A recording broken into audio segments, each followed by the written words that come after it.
appreciate the South Plainfield Library having me here today. Welcome everybody to the Home Seller Seminar. My aim today is to give you as much information as I can to help you with the sale of your home. Some of you may already know me. My name is Wajiha Kamal, and I'd like you to pay close attention to the subtitle and how it messes up my name. Never fails me.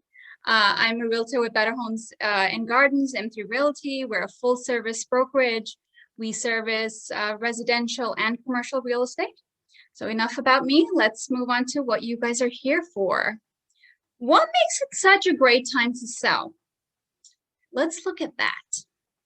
Well, the pandemic real estate market is really like other things of this era. It's unprecedented. There has been such a grave shortage of homes for sale.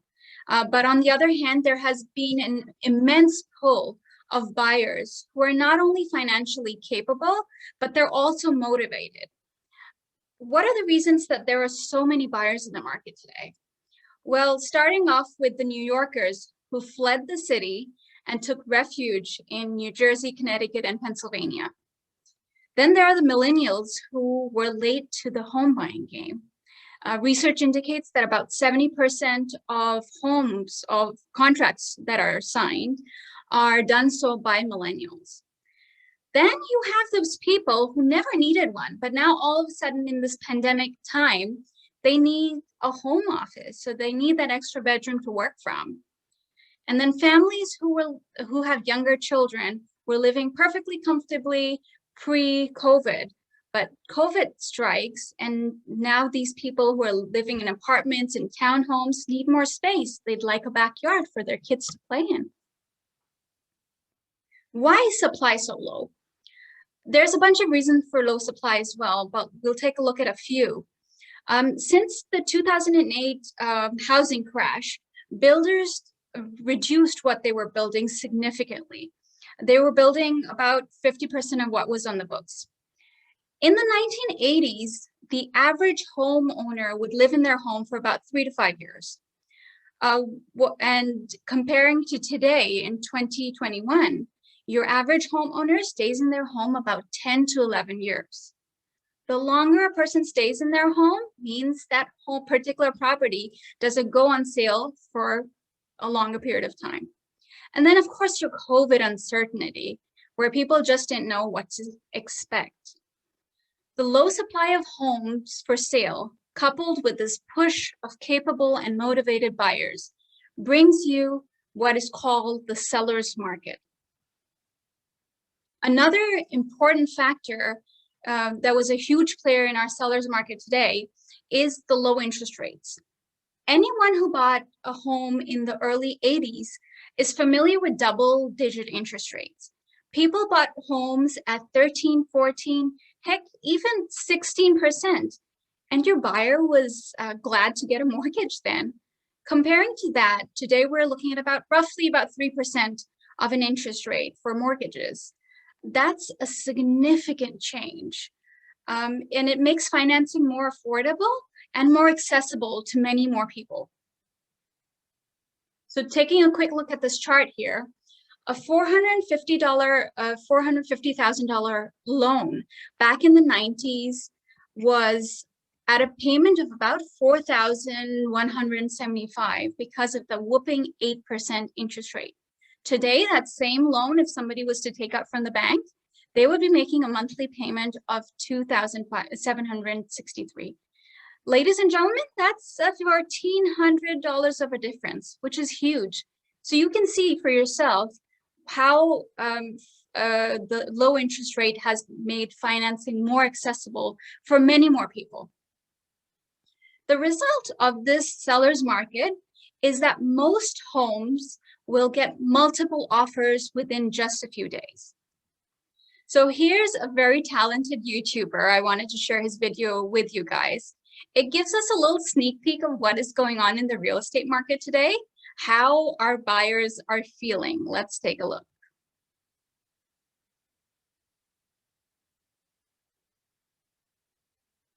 Excuse me, Is that apple for sale? Yeah, we're about to put it on sale right now, actually. Well, I'm in the market, so tell me about Are your you apple. guys Why able should to I buy it? hear it?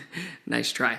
Okay, people, here's how this is gonna work. I have an apple here. The highest bidder's going home with this. I want all bids in the next 2 minutes, then we're closing it. Bidding starts at $5. Feeling pretty confident there, huh? I mean, don't you think? $10. He said starting at 5. 15. Is this a new apple? Yeah, just listed. I'm pre-qualified. I'll pay cash. I got cash. 20. 30. 40. No, just make it 45. Is it even worth that? 50. I don't know. Please, this is the 8th apple I've tried to buy. Could I at least see it up close? Nope, it's an apple. You know what it is. You either want it or you don't. I'll take it for 100.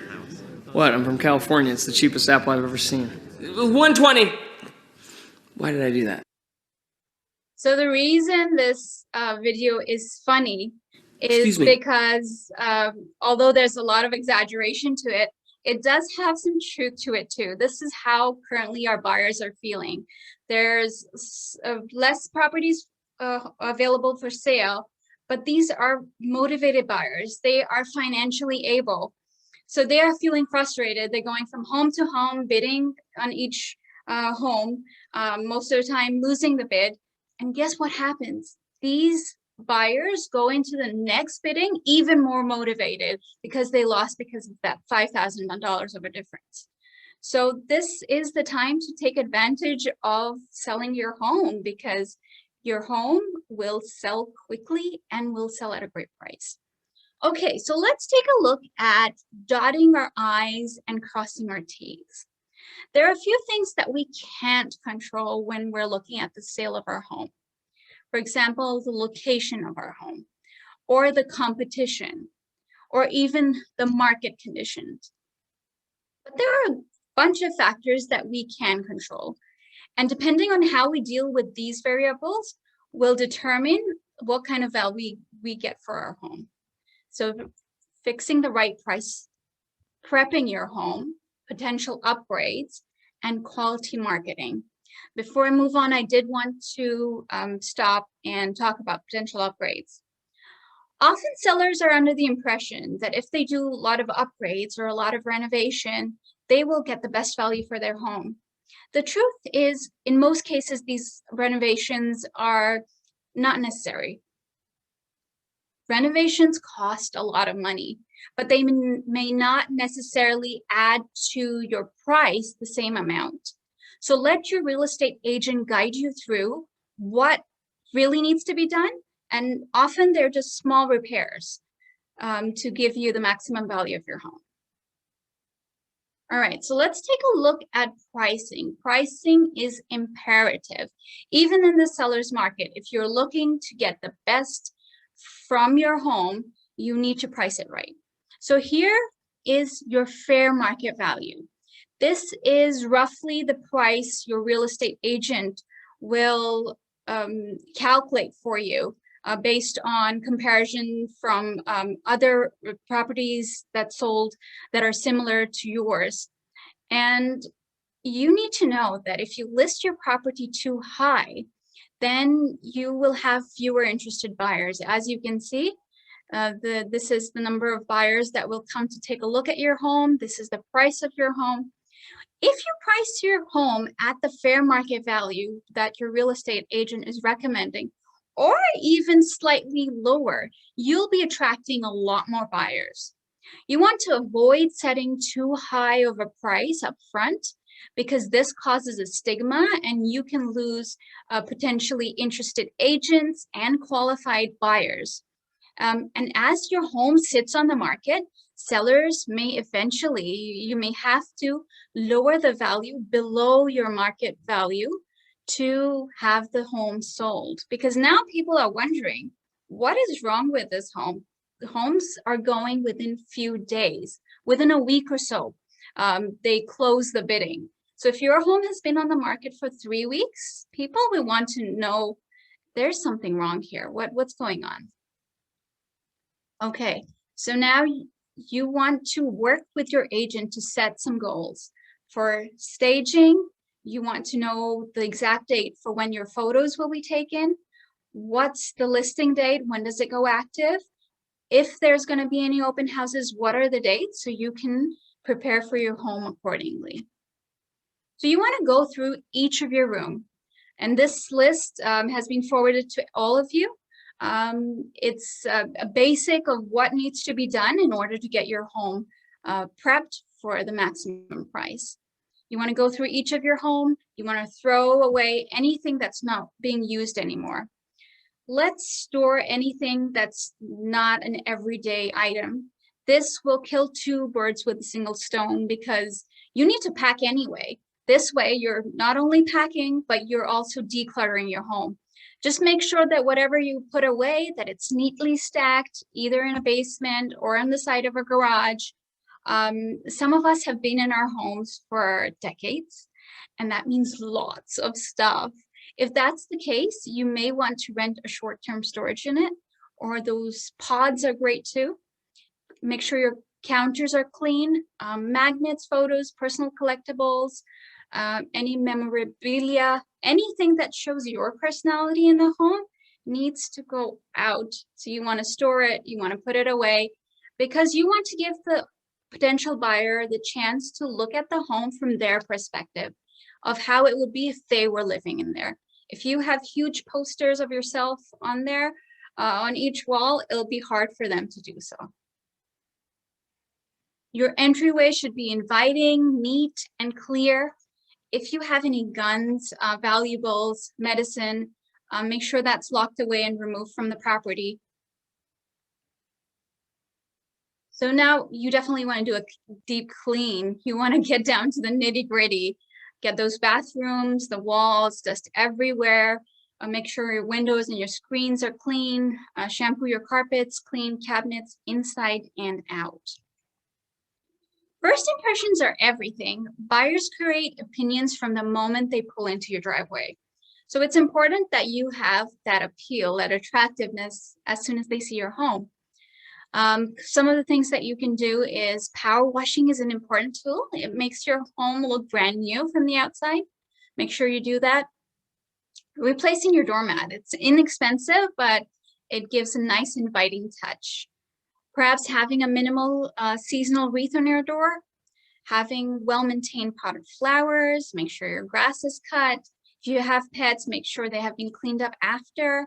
If you have anything unsightly in front of or around your home, sometimes we have lumber or old items that just need to go, but they haven't made it away from the home. You need to make sure that they are taken care of. All right, so then our small repairs, there's your average creaky door, your leaky faucets, and that ding in the wall paint. That's something you need to fix. Your real estate agent will definitely point out anything specific to your home that needs to be fixed. But address those issues now so that buyers can see that your home has been well maintained. Don't underestimate the importance of a fresh coat of paint. Fresh coat of paint can make a world of a difference. You want to touch up any areas that need it. I love personally recommending to paint your foyer and your front door. It gives a welcoming feeling as soon as you get in. Everything looks nice and fresh. Some of us have bold color choices. I personally like blue, but and I have some of my accent walls that are a darker color, but neutrals may be the better way to go if you're selling your home. It appeals to more people. All right, so staging. Your realtor will guide you through your home to see what you can do in terms of staging. But if needed, you can even hire a professional stager who can give you a consultation about what you can remove from your home, from your homes and from your rooms, or what you can add to it to maximize and enhance the look of the home. So we'll go through a home that I sold in 2019. That's way before all this craziness. It was a small town home, just 2 bedrooms, but 5 people lived here. It was a home of 3 small children, and we guided them through how to stage it. And this is what their home looked like. So as you can see, this is the kitchen. This is the ideal kitchen for a viewing, where everything else has been cleared off, your counters are clean, your appliances are nice and shiny. The few items that have been left have been handpicked. These are neutral items that enhance the look of the home. Let's take a quick look at the living room.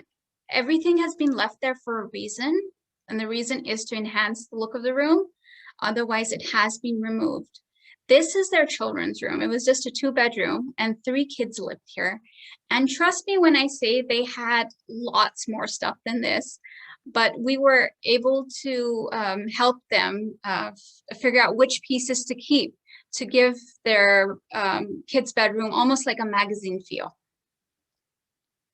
This is their master bed. Like you can see, there's nothing additional and everything is basic. There is no personality of the sellers here. This was their basement. They had thrice as much as toys in there. We asked them to put it in a corner. Anyone who has children knows that you have toys on every floor, every room. So we kind of helped them work out where things needed to go for a minimal sort of being in the way. Okay, so let's look at our marketing strategy. When you list with a real estate agent, your listing not only goes to their contacts, but also to all the contacts of people in their office. So for instance, my office has about, my Kendall Park office has about 12 people or so, 12 agents. Now, everybody has their own contacts. So anytime a listing comes to me, it's not only going to my contacts, but everybody that they know. So that's a couple of 100 people right there. And then when it's listed to the multiple listing system, it's going to so many more. For an idea, Middlesex alone has about 3,500 real estate agents. So just think about that. You're reaching to anybody who may have potentially a buyer who's looking for your home. And it doesn't stop there. Then there are dozens of websites that it's forwarded onto. So we're just trying to maximize the exposure for your home to get the maximum number of buyers in. A quick look at the selling process. So you will have your marketing consultation with a real estate agent. This is basically talking about the terms and when you'd like to list, signing of the paper. They will recommend what repairs to make and what improvements to make. That goes on to home staging, taking of photos. I personally prefer doing professional pictures for my own clients. It makes so much of a difference. Not everybody does that. Then your home is posted to the MLS and the other websites that we just saw. We start your showings and the open houses. There may be price adjustments required, not necessarily in this market, but sometimes it may be the case. We will help you review the offers because if your home is in a desirable area and it's in good condition, chances are you will be getting quite a few. And then negotiating any offers. There's often back and forth that needs to be done. So you select your best offer, you accept it, your contract goes under attorney review. Then your buyers have the home inspection done on the parallel side. They may request to have some repairs done.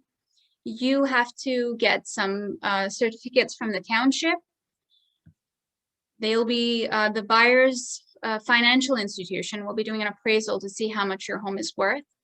Once that's been taken care of, the buyers will get a mortgage commitment.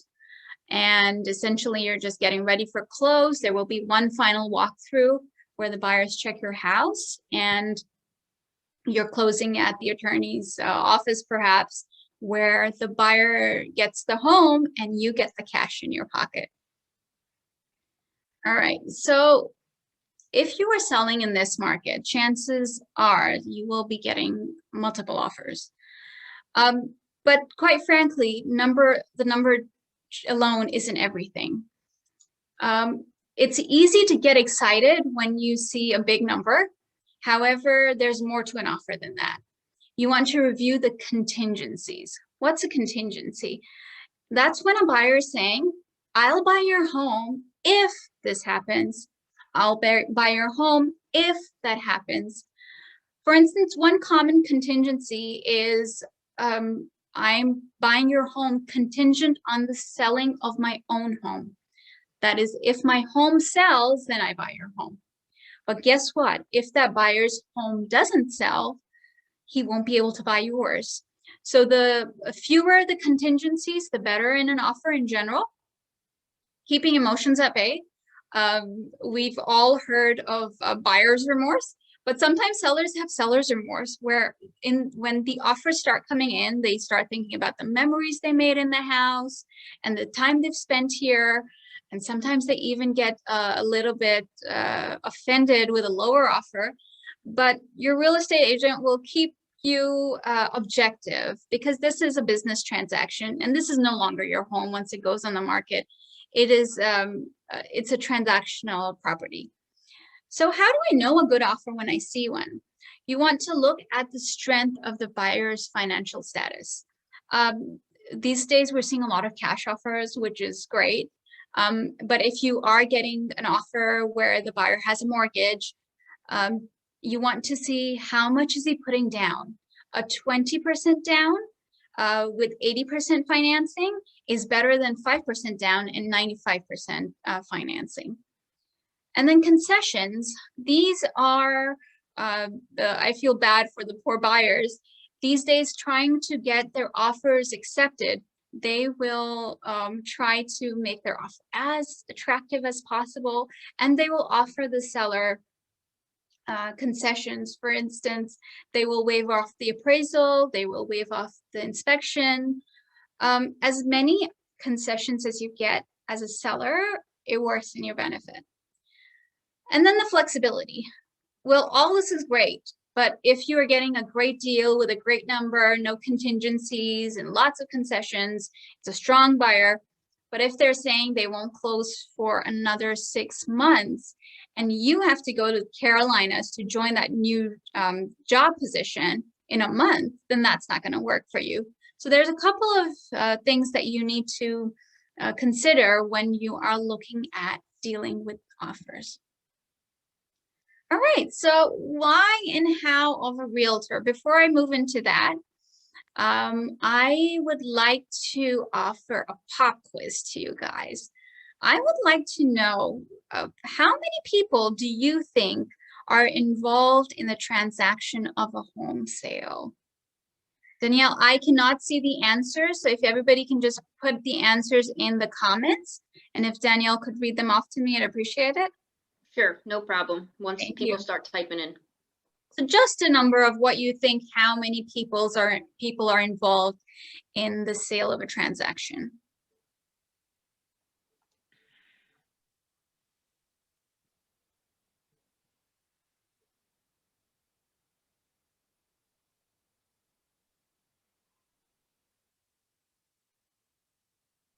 Danielle, what do you think? Maybe 5.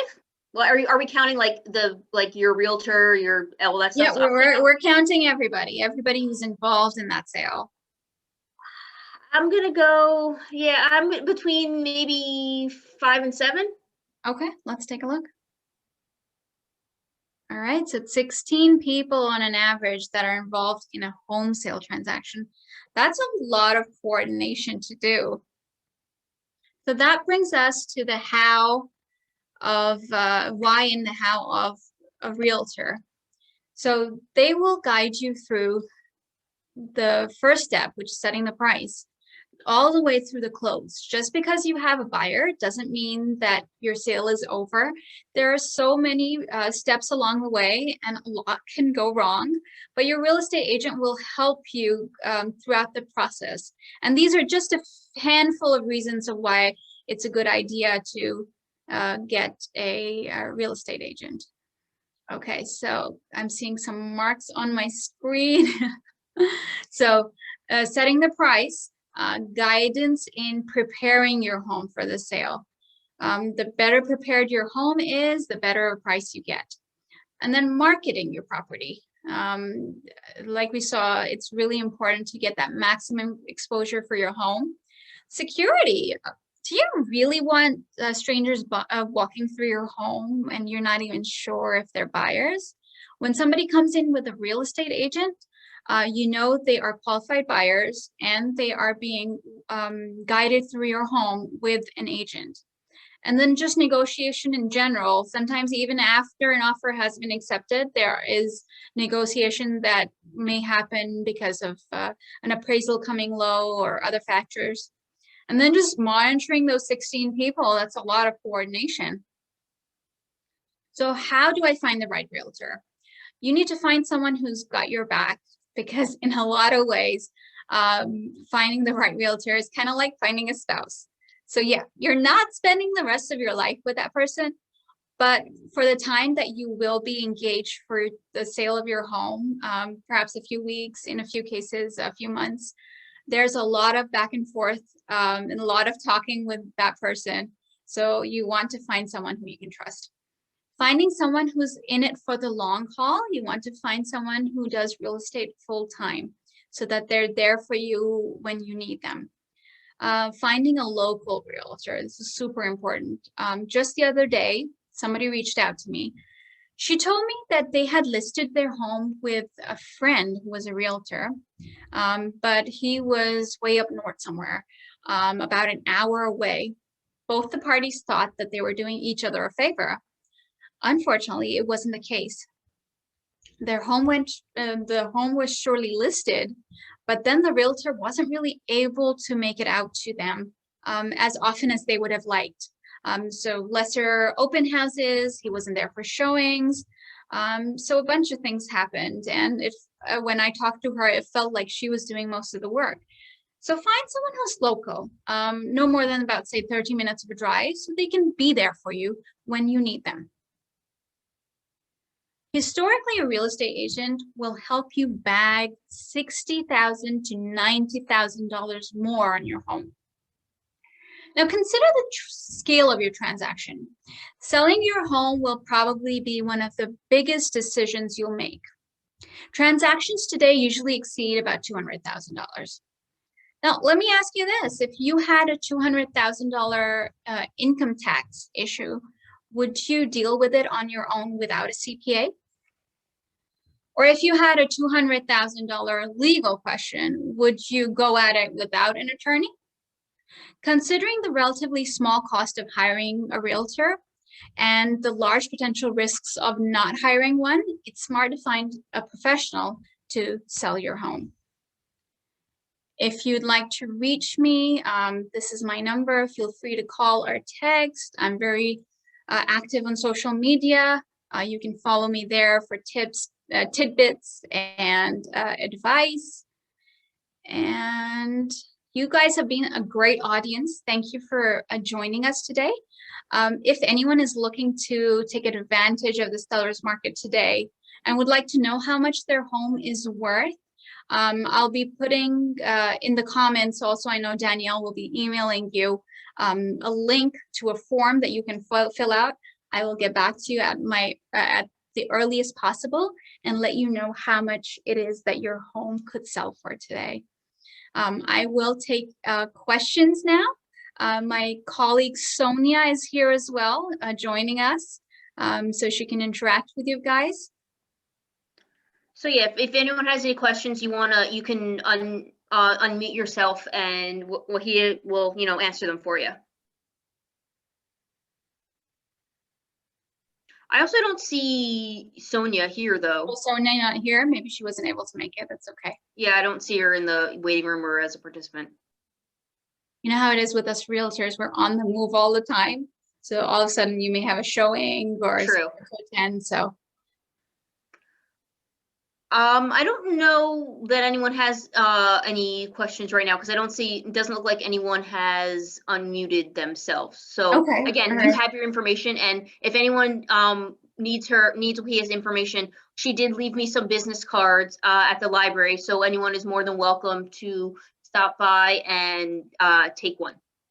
Thank you. Hopefully this was useful for you, and feel free to reach out if you have any questions. Thank you. And thank you, Danielle. Thanks for having me. No problem, Wajiha. Thanks. Have a good night. You too.